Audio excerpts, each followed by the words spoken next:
and welcome. You're watching NewsX and I'm Shivani Singh. Let's talk about the biggest story of the day, which is Prime Minister Narendra Modi, who is on a 5-nation tour. And if you want to understand the changing geometry of India's foreign policy, look no further than mainland Europe this weekend. Fresh off a high-stakes defense-heavy stopover in the UAE, Prime Minister Narendra Modi has touched down in Amsterdam, kicking off the second and arguably the most economically pivotal leg of his 5-nation tour. Now, the Netherlands might look small on a world map, but geopolitically, it is a giant masquerading as a low country. This is the Prime Minister's first visit here since 2017, and it isn't just a courtesy call. It comes directly on the heels of a newly finalized India-EU free trade agreement. Now, the diplomatic signaling started right at the tarmac with a high-level Dutch military and diplomatic reception led by Foreign Minister Tom Berendsen.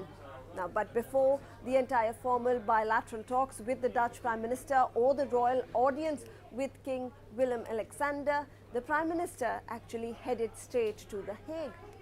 Why? Well, to tap into mainland Europe's largest Indian diaspora. We are talking about a very unique community of over 90,000 NRIs and an additional 2 lakh strong Suriname Hindustani population whose roots trace back generations but whose cultural pause remains distinctly Indian.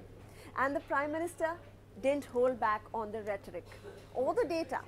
Addressing a packed house, he delivered a speech that was a cultural homage and also an economic report card.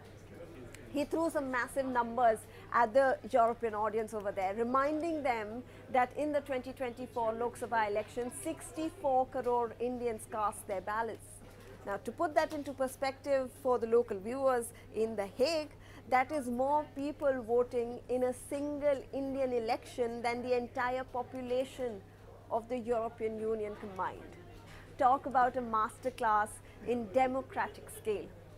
Now, let's pivot from the emotional to the transactional, because this relationship runs on serious capital. The Netherlands is not just a scenic stopover. It is India's 4th largest investor globally, with a jaw-dropping cumulative foreign direct investment of around $55.6 billion. Now, bilateral trade for the 2024-25 fiscal clocked in at a robust $27.8 billion. So what's on the menu for the upcoming bilateral negotiations? It is tech, it is the tech trifecta: semiconductors, green hydrogen and water management. India wants to scale its semiconductor footprint and the Dutch own the lithography space. India is racing towards green energy and the Dutch are pioneers in clean tech innovation. It is a textbook commercial marriage.